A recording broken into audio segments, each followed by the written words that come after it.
il est très difficile de lire une page vierge. Lorsque vous voyez sur le plateau, on sent que les uns et les autres ont des difficultés à pouvoir expliquer cette position-là. Parce qu'on analyse une stratégie. Même pour ceux qui jouent à FIFA, souvent, il est plus difficile de gagner quelqu'un qui n'a pas de stratégie et quelqu'un même qui sait jouer, qui a une stratégie. Donc, on est en train de tenter d'analyser quelque chose qui n'existe pas. Donc, une absence de stratégie. Pourquoi je dis ça? C'est l'incohérence du discours du PPACI. Au début, il a été dit que le président Laurent Gbagbo serait candidat. Il n'a pas été candidat. Il a été dit que il serait impossible pour le président Alassane Ouattara d'être candidat. Il a été candidat. Il a été dit qu'il n'y aura pas d'élection en Côte d'Ivoire. Il y a eu élection. Il a été dit qu'il n'y aura pas de résultats. Il y a eu des résultats. Donc, on arrive à la fin d'une série d'incohérences dans le discours politique. Et cette incohérence-là dépend aussi une bonne partie de la manière dont les partis politiques abordent les problématiques politiques. Parce que dans le cadre, dans le contexte ivoirien, c'est une grosse erreur de considérer les échéances politiques de bout en bout. Donc il faut faire ce qu'on appelle l'analyse des grands corps. L'analyse des grands corps, c'est considérer et l'élection présidentielle, et les législatives, et les municipales. D'autant plus que les options qu'on va poser pendant la présidentielle vont déterminer la difficulté ou la facilité du territoire ou bien du contexte pour les législatives. Donc le PPACI est rentré dans une politique jusqu'au boutiste où on analyse la situation politique de manière ponctuelle. Donc lorsqu'on analyse la situation politique de manière ponctuelle, en politique on a toujours le choix entre deux éléments, entre A et B. Le PPACI choisit A échoue. Lorsqu'A échoue, A aussi donne deux éléments. A prime, B prime, on prend A prime échoue. A prime aussi donne deux éléments, A plus et B plus, on prend B plus. Donc on va d'échec en échec parce que justement on considère un enjeu qui lui-même appartient à un grand ensemble. Donc arrivé à un niveau, on arrive à un stade où l'option qu'on va mener va contredire le discours qu'on a tenu ultérieurement. Sinon, tous les candidats, tous les militants du PPACI veulent aller aux législatives. Mais ils ne peuvent pas aller aux législatives parce que ça va créer une incohérence dans le discours. Parce qu'on a dit que ce gouvernement est illégitime. Partir aux législatives revient à légitimer ce gouvernement. Ce qui sera fait tôt ou tard, parce que l'une des grandes articulations de sortie de crise, c'est le discours politique, les accords politiques. Donc au moment où vous allez solliciter une audience avec le président de la République, vous allez l'appeler président de la République de Côte d'Ivoire. Sinon, ce dernier-là ne va jamais satisfaire l'audience. Donc le simple courrier qui va dire on veut rencontrer le président de la République de Côte d'Ivoire ou la présidence de la République ou bien un ministre de la République, c'est reconnaître aussi la force de la République. Donc légitimer le mandat qu'on a longtemps critiqué. Pour moi, c'est une stratégie de la chaise vide qui est très dépassée en Côte d'Ivoire, d'autant plus que le président Laurent Gbagbo annonce les auspices de sa carrière politique. Donc c'est un peu comme hypothéquer la vie des autres lieutenants qui pourraient faire aujourd'hui la force du PPACI parce que c'est... Vous voyez, lorsqu'on résume la gauche au président Laurent Gbagbo, ce n'est pas fortuit, parce que le président Laurent Gbagbo a fait le beau jour de la gauche ivoirienne, par la force des idées, par le social, par le caractère vigoureux et non compromettant de sa lutte. Donc aujourd'hui, pour nous qui sommes amoureux de la démocratie, voir le PPACI dans une situation d'handicap politique où on est prêt même à nier l'échéance législative, qui est l'une des plus importantes dans le processus de conquête politique, c'est difficile. Et ça va poser aussi une problématique parce que je suis de ceux qui pensent qu'il y a des militants du PPACI qui iront aux législatives. Ce n'est pas tous les militants du PPACI qui vont suivre ce mot-là. Et ceux qui iront aux législatives, on va venir tenir le même discours du traite politique à l'aune d'Awa Domelo, où ces populations-là, ou bien ces leaders-là, se voient dans une position où ils ont certainement quelque chose à proposer. Leur population croit en eux et ils estiment être toujours, avoir la force de pouvoir servir. Et ça sera difficile aussi pour eux. Très bien. Cheikh Oumar Doumbia, tout à l'heure, on a dit que la gauche ivoirienne, ce n'est pas que le PPACI, c'est aussi le MGC, on a parlé du FPI, on a parlé du COGEP. Est-ce que le refus de participer de Laurent Gbagbo et de son parti ne va pas affaiblir cette autre frange de la gauche ivoirienne qui décide d'aller à ces élections législatives?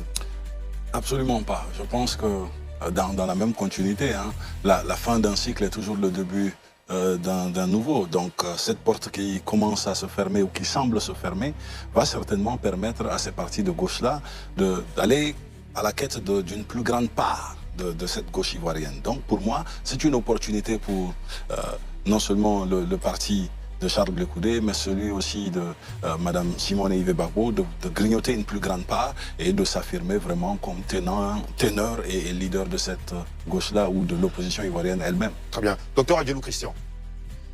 Oui, je souscris entièrement à ce que Cheikh vient de dire. Nous savons que dans l'opposition au niveau de la gauche, il y a cette opposition républicaine qui a décidé d'entrer dans le jeu politique, qui a participé aux élections présidentielle. Et nous avons cette opposition toujours issue de la gauche, cette opposition xénophobe, cette opposition qui est de plus en plus rabougrie. Je parle du PPACI, cette opposition dont le discours est illisible. Et je pense que la non-participation du PPACI de façon officielle fera le lit naturellement des autres mouvements de gauche. Opposition xénophobe, ce n'était pas un peu trop fort? Non, mais c'est ce qu'on a constaté pendant les élections, avant les élections, ce discours xénophobe. Vous voyez comment est-ce qu'ils ont créé la psychose. Vous voyez comment est-ce que leur appel à crisper l'atmosphère pendant ces élections, hein, le discours, les appels à la sédition, au renversement des institutions, hein, ce discours clivant, c'est des discours passés, c'est des choses qu'on ne veut plus entendre. Nous voulons que tout ceci soit vraiment derrière nous. Et je pense que la non-participation de ce parti-là aux élections nous conduit inéluctablement vers le crépuscule de sa sortie de la vie politique. Très bien. Gaël, il y a une question aussi que beaucoup se posent. Ils se disent finalement, est-ce que ce n'est pas pour préserver son capital politique, en évitant un échec peut-être, que le président Laurent Gbagbo refuse d'aller à ces élections législatives? Est-ce que ça tient, ça? Non. C'est plutôt par cette décision, l'électorat va forcément se diviser. Parce que cette décision n'est pas venue comme ça ex nihilo. Il y a eu, après la présidentielle, après l'échec de la présidentielle, il y a eu un constat. Et il y a eu deux groupes au sein du PPACI. Il y a un groupe qui voulait aller à ces législatives, quand un autre est resté figé et a dit on ne peut pas aller à ces législatives tant que ceux qui ont été arrêtés dans la désobéissance civile sont en prison. Qu'est-ce qu'on fait des morts? Et tout, c'est-à-dire toutes les conséquences, ils se sont boutés là-dessus. Mais au-delà, la décision qui est sortie après, Cheikh l'a dit tout à l'heure, ils ont parlé de date qui ne s'en tient pas. Effectivement, la date du 27 décembre a été arrêtée depuis des mois en arrière, tout le monde le savait. Ils demandent que la date soit, soit rejetée un peu plus en avant pour leur permettre de pleurer les morts, pour leur permettre de se réorganiser pour pouvoir bien participer à cela. Mais sauf que ça ne tient pas. Ça ne tient pas du tout. Et cette décision, effectivement, plutôt que de garder tous ces militants-là ensemble et puis vouloir viser une autre élection, non, il y aura encore une fissure. Et si d'ici le premier trimestre 2026, le président Gbagbo se retire vraiment, vous verrez même qu'il y aura un problème de succession au sein du PPACI si ce n'est pas bien géré. Et ça risque de commencer avec cette question des législatives. Oui, comme on le dit, la nature horreur du vide. Hein. Donc simplement, en décidant de faire la politique de la chaise vide, ça ouvre le boulevard pour les autres partis d'opposition, notamment ceux de gauche, à savoir le MJC, le COGEP ou aussi la mouvance Awadon Melo, qui peut-être va se constituer en mouvement politique ou en parti politique. Et comme je l'ai dit plus tôt lors des dernières émissions, c'est que cet affaiblissement du PPACI part du fait qu'on est parti à l'encontre aussi des décisions des autorités locales avec les marches. Les marches étaient interdites et donc en allant à ces marches-là, on a affaibli le parti parce que simplement pas mal de militants ont été arrêtés, ce qui a contribué à un affaiblissement du parti. Ne pas aller à ces élections législatives, pour moi, il y a une autre échéance qu'il faut préparer aussi, c'est celle de 2028, avec les municipales en 2028. Donc quand on ne va pas à ces élections de 2025, on n'aura pas une réelle unité de mesure pour savoir ce qu'on vaut réellement sur le plan politique. Et je l'ai dit tantôt, il y a aussi le risque de démobilisation, tout simplement parce que nos militants, enfin leurs militants, ceux de gauche, ne sauront pas exactement quoi faire.